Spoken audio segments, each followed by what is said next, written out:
Absent absent একটা verb, এর মানে হচ্ছে বিরত থাকা। আর অ্যাবসেন্টের পরে যদি ফ্রম বসে তখন এটা অ্যাডজেক্টিভ হয়ে যাবে।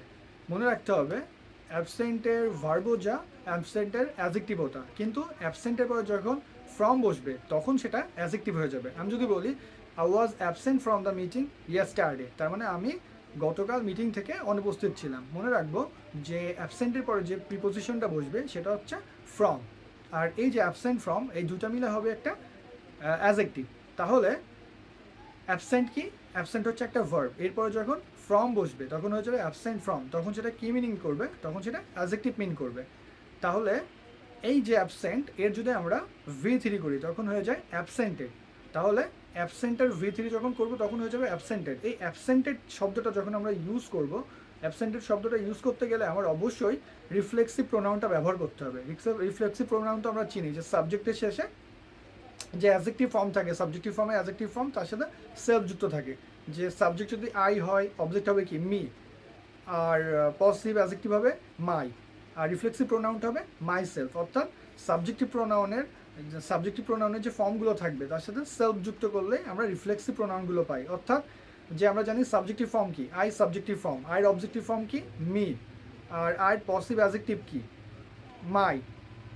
আর পসিভ প্রোনাউন হচ্ছে মাই। তাহলে ওই যে পসিভ অ্যাডজেক্টিভ, অ্যাডজেক্টিভ কি? মাই, এর সাথে সেলফ যুক্ত করলে কি হয়ে যাবে? My self. অর্থাৎ যখনই আমরা রিফ্লেক্সিভ প্রোনাউন বলবো সেটা my self, our self, your self, him self, her self, them self, এই জাতীয় সেলফ যুক্তকে রিফ্লেক্সিভ প্রোনাউন বোঝায়। অর্থাৎ যখন অ্যাবসেন্টেড এই শব্দটা আমরা ব্যবহার করব, ঠিক তখনই আমরা রিফ্লেক্সিভ প্রোনাউনটা ইউজ করব। আমি যদি বলি যে গতকাল আমি নিজেকে মিটিং থেকে বিরত রেখেছিলাম বা আমি মিটিংয়ে যাইনি, সেক্ষেত্রে আমি বলবো I was absented myself from the meeting, বা I absented myself from the meeting. এই যে I absented myself from the meeting বললাম, অ্যাবসেন্ট বললাম, অ্যাবসেন্টের আগে কি ইউজ করলাম? অ্যাবসেন্টের আগে সাবজেক্ট বসলাম, সাবজেক্টের পরে কি দিলাম?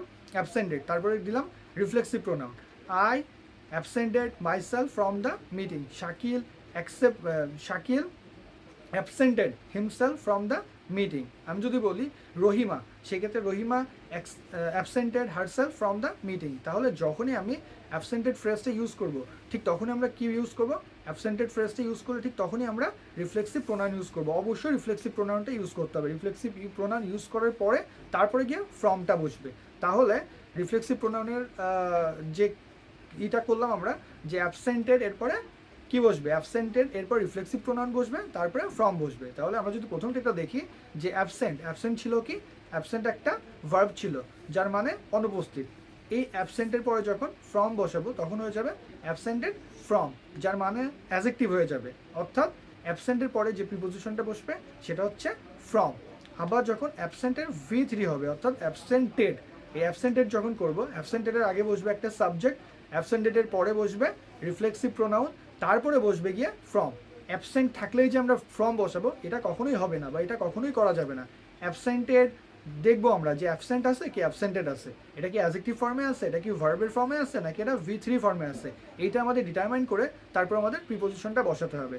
এই ক্ষেত্রে অনেক সময় ভুল হয়ে যায়, কিন্তু মনে রাখতে হবে যে অ্যাবসেন্টের পরে সবসময় প্রিপোজিশন হিসেবে ফ্রমই বসবে। শুধু একটু ব্যতিক্রম আছে, যখন V3টা বসবে অ্যাবসেন্টেডের পরে রিফ্লেক্সিভ প্রোনাউন, তারপরে গিয়ে হচ্ছে ফ্রমটা বসবে। Thank you.